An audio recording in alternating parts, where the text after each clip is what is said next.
오늘은 출애굽기 22장 말씀을 우리 함께 살펴봅니다. 20장에서 10계명이 그들에게 주어진 이후에 그것들에 관해서 여러 규례들을 통해서 그 10계명에 대한 해설서와 같이 그 말씀들이 이어지고 있다라는 말씀을 드렸습니다. 이스라엘이 하나님이 통치하시는 신정 국가로서 그 초기 단계, 그 백성이 그 나라가 처음 세워지는 그 초기 단계에 있기 때문에 지금 하나님은 그들에게 매우 상세하게 매우 구체적인 규례들과 규정들을 그들에게 허락하시면서 그렇게 그 나라를 든든하게 세워갈 수 있도록 그렇게 이끌어 가시는 것을 우리가 보게 됩니다. 그래서 우리는 21장에 이어서 오늘은 본문 22장에서도 각종 법들과 또 규례들을 말씀하시는 것을 보게 됩니다. 오늘 22장에는 배상법에 관한 내용으로 1절부터 15절까지 소개가 되고 또 16절과 17절에서는 성적으로 부도덕한 그러한 행위들에 대해서 어떻게 처리해야 하는지에 대한 규정들을 말씀해 주고 있습니다. 또 18절로 20절에서 우상숭배에 관한 문제를 다루고 있고 21절로 27절까지 가난한 자들에 대한 규정들, 그리고 마지막 28절로 마지막까지 지도자와 관련된 규례를 소개해 주고 있습니다. 어제 다루었던 21장에서도 배상법, 무엇인가 손해를 입혔을 때에 그것을 어떻게 배상할 것인가에 관한 법률을 다루기는 했지만 21장에서는 주로 대상이 사람이었습니다.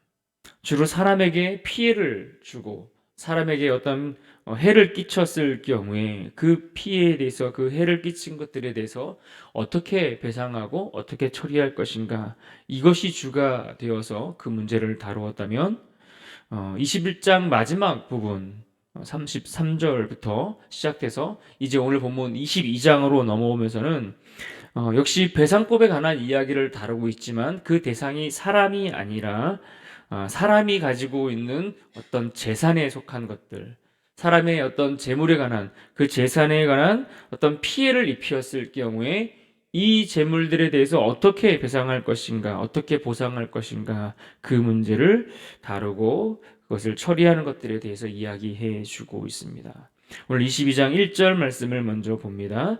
사람이 소나 양을 도둑질하여 잡거나 팔면 그는 소 한 마리에 소 5마리로 갚고 양 한 마리에 양 4마리로 갚을지니라. 이 규례는 10계명의 말씀 가운데 특별히 제8계명과 관련이 있다라고 할 수 있습니다. 8계명이 무엇입니까? 출애굽기 20장 15절에 나온 말씀처럼 도둑질하지 말라. 도둑질하지 말라라는 이 계명에 대해서 확장해서 더 구체적으로 이 내용의 말씀들을 가르쳐 주고 있습니다. 이와 관련된 말씀들이 신약에서도 삭개오가 예수님을 만났을 때에 그동안 그가 범죄하고 남의 것들을 임의로 자기가 착복한 것들이 있다면 그것들에 대해서 4배로 갚겠다 이렇게 고백을 하는 것도 이와 관련된 말씀에서 나왔다라고 볼 수 있습니다.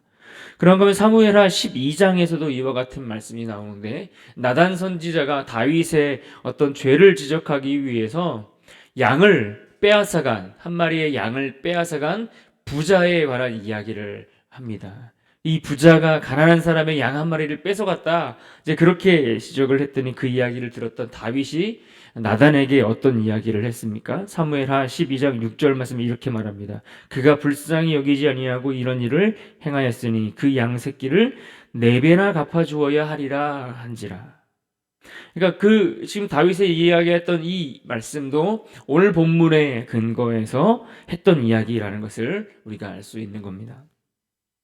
오늘날 우리에게 재산이라고 하면 그 종류가 굉장히 다양하고 많습니다. 땅도 있고 집도 있고 자동차도 있고 어떤 금전적인 재산들이나 어떤 지적인 재산들, 그러니까 무형이 됐든 유형이 됐든 오늘날에는 정말 재산이라고 취급되어지는 것들이 종류가 굉장히 다양하고 많습니다. 하지만 모세 당시에, 이때 당시의 모습을 생각을 해보면 뭐 나중에는 물론 그들에게 땅이 분배돼서 땅이 기업으로 주어지기 때문에 그것도 그들에게 중요한 재산이 되지만 기본적으로 그들에게 재산이라고 할 만한 것들은 그다지 많지 않았습니다. 주로 오늘 소개되고 있는 양이나 소와 같은 가축들, 그런 짐승들, 그들이 가지고 있는 것들을, 그런 것들이 그들에게 가장 큰 재산에 해당되는 것들이었습니다. 그러니까 이와 같은 그들의 재산, 그들의 소유에 대해서 피해를 입힌 경우 어떻게 처리해야 하는가에 대해서 말씀해 주고 있는데, 오늘 1절에 뭐라고 말씀했습니까? 양을 훔쳤을 경우에는 몇 배요? 4배. 그 다음에 소를 훔쳤을 경우에는 5배로 갚아 주어야 한다. 그러니까 굉장히 상당히 많은 배상을 해줘야 되는, 굉장히 부담스러울 만큼의 그러한 규정들을 정하고 있는 겁니다. 그런데 이 1절에서 소개했던 양은 4배, 소는 5배라고 갚아주라고 얘기했던 것과 달리 4절에서는 조금 차이가 나게 말씀해 주는 부분들이 있습니다. 4절 말씀을 봅니다. 도둑질한 것이 살아 그의 손에 있으면 소나 낙이나 양을 막론하고 갑절을 배상할지니라. 보십시오. 4절에서는 소나 양을 구분하지 않고 소나 낙이나 양을 구분하지 않고 갑절 2배만 배상하면 된다라고 말씀했는데, 앞에서 1절에서 뭐라고 얘기했습니까? 양은 4배, 소는 5배나 배상하라고 했습니다. 1절과 4절, 이 2절 사이에는 어떤 차이가 있겠습니까? 물론 우리는 1절에서 먼저 보시면 이 양과 소에 대해서 이 짐승에 따라서 그 재산의 가치가 좀 달랐구나라는 것을 우리가 알 수 있습니다. 특히 짐승의 부피가 커지면 어떻습니까? 양을 훔치는 게 쉽습니까? 소를 훔치는 게 쉽습니까? 당연히 양을 훔치는 게 쉽습니다. 그러니까 어떤 면에 있어서는 소를 훔친다라는 건 더 큰 짐승의 부피가 더 큰 짐승을 훔치려고 하면 그 짐승이 부피도 크지만 또 크고 더 거칠 수 있습니다. 그래서 그와 같은 짐승들을 훔치려면은 도둑질을 하더라도 더 세밀하게, 더 치밀하게 계획을 세우고 더 대범한 일들을 감행해야 합니다. 그러니까 이 범죄라는 측면에서는 같을지 모르지만 이 양보다 소를 훔치는 것이 더 중한 죄로 보았다라는 겁니다. 또 1절과 4절에서 생기는 그 차이점은 무엇인가 하니, 소나 양을 잡았는데 소나 양을 도둑질했는데 이것을 이미 잡아서 먹어버렸거나 팔아버린 것. 이미 잡아서 먹어버렸거나 팔아버렸으면 내 수중에 그 훔친 것들이 아예 존재하지 않고 사라져 버린 겁니다. 그것은 이제는 더 이상 그 문제를 돌이킬 수 있는 기회를 넘어서 버린 겁니다. 여지를 남겨두지 않았다라는 겁니다. 완전 범죄를 꿈꾸었고 그 계획에서부터 실행에까지 일사천리로 그 일들을 다 끝내버린 상태인 겁니다. 이제는 그 일에 대해서 자기가 일을 저질렀고 범죄했지만 그 일에 대해서 후회함도 없고 죄책감도 없고 이제는 마치 나와 상관없는 문제인 것처럼 되어버렸습니다. 그렇게 죄를 완전히 저질러버린 상태인 겁니다. 물론 도둑질이라는 측면에서는 동일하게 죄가 적용되지만 그래도 아직 도둑질한 것이 수중에 있다는 것은 무엇을 의미합니까? 그 도둑질이 미수에 그쳤다라는 의미가 어느 정도 적용될 수 있다라는 겁니다. 그래서 아직 내 수중에 있으면 후회하고 돌이킬 수 있는 기회가 남아있는 겁니다. 그래서 돌이킬 수 있는 기회가 남아있는 그런 자들에게는 2배만 배상하면 된다, 이렇게 규정하고 있다는 겁니다. 그러나 돌이킬 여지마저 남겨두지 않고 아예 그 경계선을 넘어버리면 어떻습니까? 4배, 5배의 배상을 해야 하는 겁니다. 그래서 심지어 3절 말씀에 보면 뭐라고 말씀합니까? 배상할 것이 없으면 몸을 팔아서라도 반드시 배상을 해라, 이렇게 말씀하고 계시는 겁니다. 여러분, 도둑질은 분명 나쁜 죄입니다. 그런데 하나님은 어떻습니까? 이 규례를 통해서 그들을 단지 심판하기 위한 목적이 아니라 이 규례를 정해놓고서 이 규례로 인해서 그들이 죄를 짓지 않고 범죄하지 않도록 하는 것, 여기에 하나님의 본심과 본 목적이 있다는 것을 우리는 알아야 하는 겁니다. 그래서 분명히 나쁜 일이지만 도둑질을 하는 그 일을 행했을지라도 돌이킬 여지를 남겨두라는 겁니다. 내가 회개하고 돌아설 여지를 남겨두라고 말씀하는 겁니다. 어떻게든 너희들이 회개하고 돌아서서 그 돌아설 수 있는 기회를 붙잡으라고 하나님께서 말씀하고 계시는 겁니다. 당연히 하나님은 죄에 대해서 공의롭게 심판하시지만, 그러나 회개하고 돌아서는 자들에게는 용서와 회복의 기회를 주시는 것, 이것이 우리 아버지 하나님의 마음인 겁니다. 여러분, 또 이어지는 말씀에 보면, 그 나오는 내용을 보면, 여기에도 보면 같은 맥락에서 이해할 수 있는 부분들이 있습니다. 남의 밭에 피해를 준 경우도 그렇고, 물건을 맡겼다가 분실했을 경우도 동일합니다. 5절 말씀을 봅니다. 사람이 밭에서나 포도원에서 짐승을 먹이다가 자기의 짐승을 놓아 남의 밭에서 먹게 하면 자기 밭에 가장 좋은 것과 자기 포도원에 가장 좋은 것으로 배상할지니라. 남의 밭의 재산에 피해를 입혔습니다. 그러면 그 피해를 입힌 것들의 수량을 파악해서 그 수량에 맞게 그 양적인 보상을 그에게 하라고 말씀하시지 않고, 그 피해를 입힌 것들에 대해서 가장 좋은 것으로 보상을 해라. 무슨 말입니까? 질적으로 그에게 보상을 하라는 겁니다. 이처럼 하나님은 도둑질을 비롯해서 재산의 문제에 대해서 하나님 굉장히 엄격하게 이 문제를 다루시는 것을 봅니다. 왜 그렇습니까? 이것이 하나님의 창조 질서와 관련이 있기 때문에 그렇습니다. 하나님은 우리가 이 땅을 살아가면서 우리에게 주어진 삶의 자리 속에서 허락되어진 그 일들을 우리가 수고하고 애쓰고 열심히 일하면서 그 열심히 일해서 얻은 그 열매를 통해서 먹고 살아가도록 하는 것, 이것이 하나님이 우리에게 허락하신 창조의 질서입니다. 그래서 하나님은 인간은 누구나 손으로 땀을 흘려서 애써서 얻은 것을 가지고서 먹고 살아가도록 허락하셨다라는 이야기입니다. 그래서 수고하지 않고 거저 얻으려고 하는 것, 아무것도 애쓰지 않고 공짜로 남의 것을 취하려고 하는 것, 도둑질 같은 것들이 다 그런 것들 아니겠습니까? 그리고 남의 재산에 피해를 준다라는 것은 그만큼 그 사람이 수고하여 애써서 얻은 것들에 손해를 끼치는 것 아니겠습니까? 그러니까 하나님은 우리에게 주어진 삶을 그만큼 성실하게 일하면서 수고하고 애쓰며 살아가고 그것들을 얻어서 그 얻은 열매를 맛보고 누리며 살아가는 것, 이것들을 굉장히 귀하게 여기고 계시다라는 겁니다.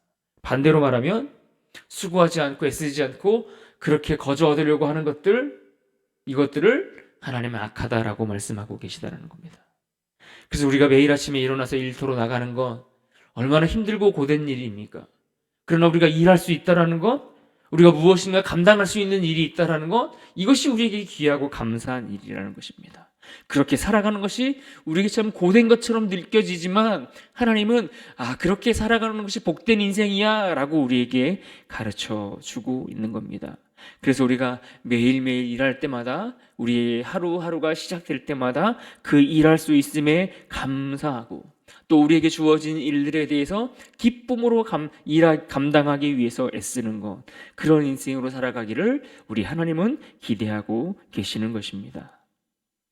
또 오늘 16절과 17절 말씀은 제7계명과 관련된 간음하지 말라라는 말씀에 대한 구체적인 표현인 것을 우리가 볼 수 있습니다. 16절과 17절 말씀을 봅니다. 사람이 약혼하지 아니한 처녀를 꾀어 동침하였으면 납폐금을 주고 아내로 삼을 것이요, 만일 처녀의 아버지가 딸을 그에게 주기를 거절하면 그는 처녀에게 납폐금으로 돈을 낼지니라. 지금 이 말씀에 보면 약혼하지 않은 처녀를 꾀어서 동침했다면 그에게 어떤 집착금을 지불하고 그를 아내로 맞이하라라고 말씀하고 있습니다. 또 약혼한 여인을 강간하는 그런 행위를 죽음에 처하도록 명령하는 말씀도 오늘 본문에서 보게 됩니다. 당시 사회 속에서 약혼한 여인은 이미 결혼한 여자, 유부녀와 동일하게 여기고 있기 때문에 이와 같이 적용하고 있습니다. 무엇보다 이러한 행위들에 대해서 하나님께서 엄격하게 다루고 규정하시는 이유가 무엇인가 하니, 성경은 오늘날 우리에게 성이라는 것을 단순히 육체적인 쾌락만을 위한 도구로 주지 않았다라는 것을 가르쳐 주고 있는 겁니다. 그래서 성이라는 것을 그저 육체의 쾌락만을 위해서 사용하고 그렇게 취급하는 것, 이런 것들을 막아서 하나님은 어떤 성적인 문란함을 그 사회 속에서 예방하기 위해서 이러한 규정들을 주고 계시는 겁니다. 이처럼 성이라는 것은 하나님이 허락하신 가정과 또 그 가정을 통해서 이루어 가실 하나님의 나라를 위해 허락하신 아주 축복된 선물과 도구임에도 불구하고 오늘날 어떻습니까? 여전히 성을 그저 육체적인 쾌락의 도구로만 전락시켜 버려서 그렇게 취급하고 있는 것을 보게 됩니다. 그래서 성경은 우리가 이 성의 어떤 노예가 되어서 육체의 어떤 쾌락의 노예가 되어서 그렇게 살아가는 것, 이것을 경계하고 있는 겁니다. 하나님의 자녀로 하나님의 종으로서 살아가는 것이지 어떤 육체의 쾌락을 쫓아가는 그런 노예로 전락하여 살아가는 것, 이것을 경계하며 이것을 깨닫도록 우리에게 말씀해 주고 있습니다. 같은 맥락 속에서 19절에서는 동물과 음행하는 것을 금하고 있습니다. 같은 맥락에서 동성애도 이와 마찬가지인 겁니다. 하나님이 정하신 범위 안에서 성을 사용할 때에 그것이 복되고 귀하고 축복의 선물이 되는 것이지, 이것이 정하신 그 경계를 벗어나서 그 경계를 넘어서서 그것을 사용하고 누리려고 하는 것, 이것은 그에게 복이 되는 것이 아니라 오히려 독이 된다라는 것을 기억하라 하고 말씀하고 계시는 것입니다. 또 이어지는 18절을 보면 이렇게 말씀합니다. 너는 무당을 살려두지 말라. 또 20절입니다. 여호와 외에 다른 신에게 제사를 드리는 자를 멸할지니라. 그러니까 어떤 말씀입니까? 우리의 미래에 대해서 그 미래가 누구에게 달려있다는 겁니까? 하나님의 주권에 달려있다. 이것을 말씀해 주기 위해서 주신 규정의 말씀인 겁니다. 마치 하나님이 아닌 세상의 그 악한 영들이 우리의 미래를 주관하고 우리의 인생을 붙들고 있는 것처럼, 그렇게 세상이 우리를 지배하고 있는 것처럼 그 우리를 속이는 그런 미혹된 말들에 속지 말라라는 이야기입니다. 그래서 그런 것들에 속지 말고 우리의 인생을 정말 쥐고 계시는 그 하나님의 주권 앞에 우리가 굴복하여 그 하나님만을 섬길 것을 우리에게 명령하고 계시는 말씀입니다. 하나님은 계속해서 강조하시기를 하나님 외에 다른 신이 없다라고 하는 이 첫 번째 계명을 계속해서 강조하고 계시는 겁니다. 그런데 무당에게 가서 자신의 미래를 의탁하는 이들이 있다는 겁니다. 헛된 우상 앞에 제사를 드리는 이들이 있다라는 이야기입니다. 그들은 살아계신 하나님을 인정하지 않는 겁니다. 그들은 살아계신 그 하나님만이 유일한 하나님이시라는 사실을 인정하지 않기 때문에 그러한 일들을 행하는 것입니다. 살아계신 하나님을 인정하지 않는 그들의 불순종, 그들의 배역하는 그 행위들에 대해서 하나님은 분명하게 경고해 주고 있습니다. 그래서 이러한 자들의 죄에 대해서 하나님은 반드시 심판하시겠다라고 말씀하고 계시는 겁니다. 또 이어지는 21절 이하에서 가난한 자에 대한 말씀을 이야기하고 있습니다. 21절과 22절을 봅니다. 너는 이방 나그네를 압제하지 말며 그들을 학대하지 말라. 너희도 애굽 땅에서 나그네였음이라. 너는 과부와 고아를 해롭게 하지 말라. 당시 어느 지역이든 다수의 본토인들은 당연히 그 땅에 들어온 이방인들, 외부 사람들에 대해서, 그 소수의 이방인들에 대해서는 굉장히 무시하고 학대를 가하는 일들이 다반사였습니다. 마찬가지로 이스라엘이 애굽에 살면서 어떤 일들을 경험했겠습니까? 그들은 노예였지 않습니까? 그러니 그곳에서 어떤 대우를 받았겠습니까? 정당하게, 평등하게, 공평하게, 정의로운 대우를 받으며 살아갔겠습니까? 아니요. 이런 일들은 거의 불가능했을 것입니다. 하나님은 이스라엘이 그들이 지금까지 어떻게 살아왔는지 그들의 처지와 그들의 형편에 대해서 잊지 말고 기억할 것을 말씀하십니다. 그래서 하나님은 먼저는 이스라엘이 그러한 불평등과 그러한 억압과 그런 무시와 차별을 받는 것, 이것을 원치 않으셨습니다. 그래서 그들의 고통의 소리를 들으셨고 그 언약을 기억하셔서 그들을 애굽에서 나오게 하시지 않았습니까? 그러니까 하나님의 그 사랑을 그들이 누리며 살아가기를 원하시는 겁니다.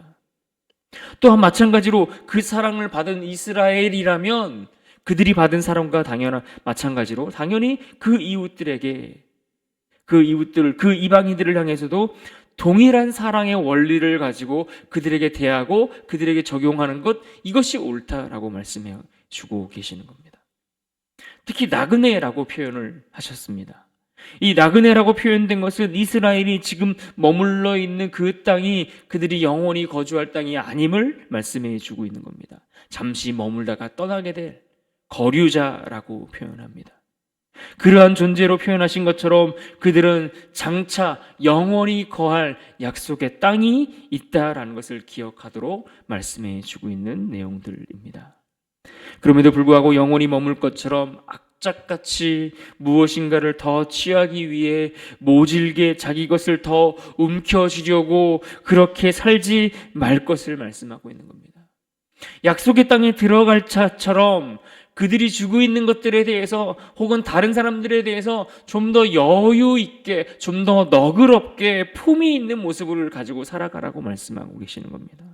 그래서 가난한 사람들이나 특별히 자기 동료 이스라엘 백성들에게 무엇을 받지 말라고 했습니까? 이자를 받지 말라고 했습니다. 이자를 받지 말고 꾸어주라고 말하는 겁니다. 넉넉하게 베풀어라. 또 옷을 전당 잡혔을지라도 해가 지기 전에 그 옷을 다시 돌려주라. 왜 그렇습니까? 당시 이 광야에서 생활은 낮에는 뜨거운 태양 때문에 덥지만 밤에는 굉장히 날씨가 춥습니다. 그래서 그들의 겉옷은 특별히 가난한 자들에게 이 겉옷은 그들이 덮고 자는 하나의 이불과 같은 형태의 역할들을 했기 때문에 그랬습니다.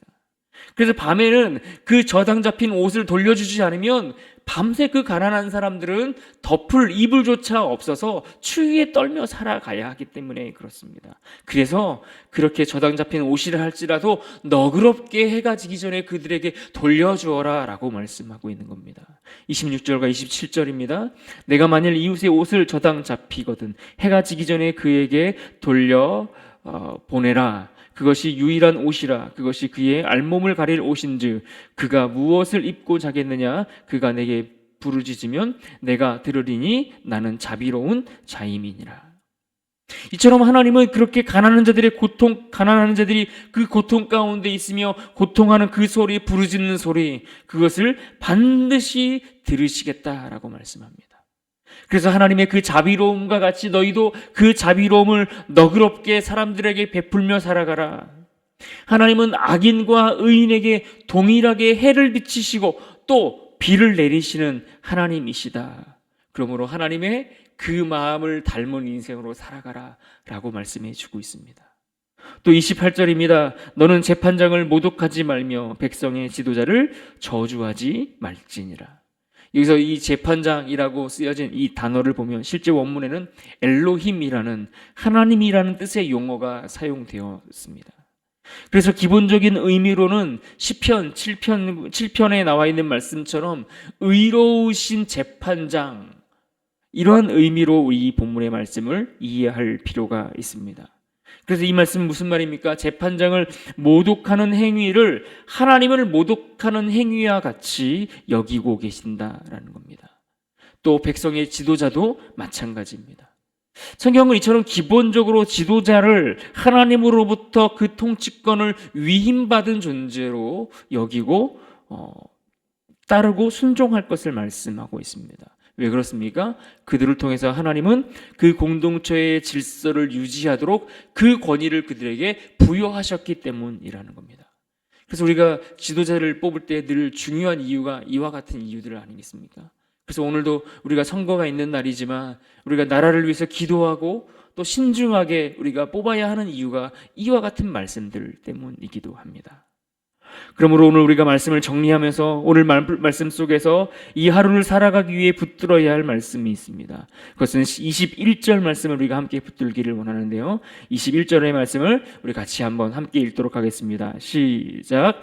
너는 이방 나그네를 압제하지 말며 그들을 학대하지 말라. 너희도 애굽 땅에서 나그네였음이니라. 아멘. 나그네 같은 인생을 건져주시고 그들에게 일할 수 있는 삶의 터전을 주신 하나님께 감사하면서 이 하루를 살아갈 때 우리가 누군가에게도 넉넉한 마음으로 주님의 그 사랑을 나눌 수 있는 그러한 복된 인생으로 살아갈 수 있기를 주님의 이름으로 축원합니다.